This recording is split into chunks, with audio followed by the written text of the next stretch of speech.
ਜ਼ਫਰ ਹਾਂਜੀ। ਓਏ ਅੱਜ ਤੇ 14 ਅਗਸਤ ਤੇ ਅੱਜ ਵੀ ਤੂੰ ਕੰਮ ਲੱਗਾ ਏ। ਸਾਡੀ 14 ਅਗਸਤ ਕਿਹੜੀ ਗਰੀਬਾਂ ਦੀ? ਕਿਉਂ? ਲੈ, ਲੋਕੀ ਤੂਤੇ ਵਾਜੇ ਵਜਾਉਂਦੇ ਹੈਗੇ ਨੇ, ਅਸੀਂ ਡੰਗਰ ਪਾ ਪੱਠੇ ਪਾ ਪਾ ਮਰ ਗਏ ਹਾਂ।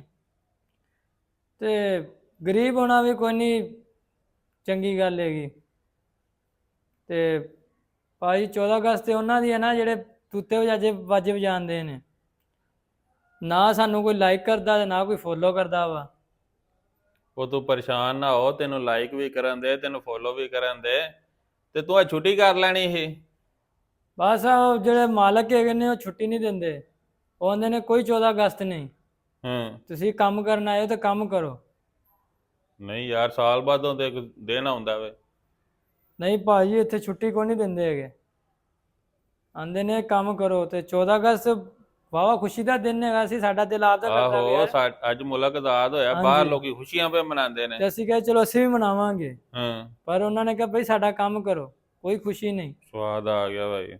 ਤੇ ਆਪ ਤੂਤੇ ਵਾਜੇ ਵਜਾਈ ਫਿਰਦੇ ਨੇ, ਬਾਲ ਉਹਨਾਂ ਦੇ, ਹੂੰ। ਤੇ ਆਪ ਚਿੱਟੇ ਪਾ ਕੇ ਤੇ ਲਗੇ ਫਿਰਦੇ ਨੇ। ਤੇ ਸਾਡੇ ਇੱਥੇ 14 ਅਗਸਤ ਕੋਈ ਨਹੀਂ ਹੈਗੀ, ਉਹਨਾਂ 'ਚ 14 ਅਗਸਤ ਹੈਗੀ ਆ। ਅਸੀਂ ਭਾਈ ਆ ਪੱਠੇ ਪਾ ਇੱਥੇ ਫਿਰ ਮਜਬੂਰੀ ਹੈ ਸਾਡੀ, ਫਿਰ ਅਸੀਂ ਮਾੜੇ ਬੰਦੇ ਆ ਤੇ ਸਾਨੂੰ ਫਿਰ ਕਰਨਾ ਪੈਂਦਾ ਵਾ। ਉਹ ਚਲਾ ਟੁਰ ਤੂੰ, ਅਸੀਂ ਵੀ 14 ਅਗਸਤ ਮਨਾਈਏ, ਛੱਡ ਮਾਲਕਾਂ ਨੂੰ। ਚਲੋ ਭਾਈ, ਤੁਸੀਂ ਕਹਿੰਦੇ ਫਿਰ ਚਲੇ ਚਲੋ। ਆ ਟੁਰ।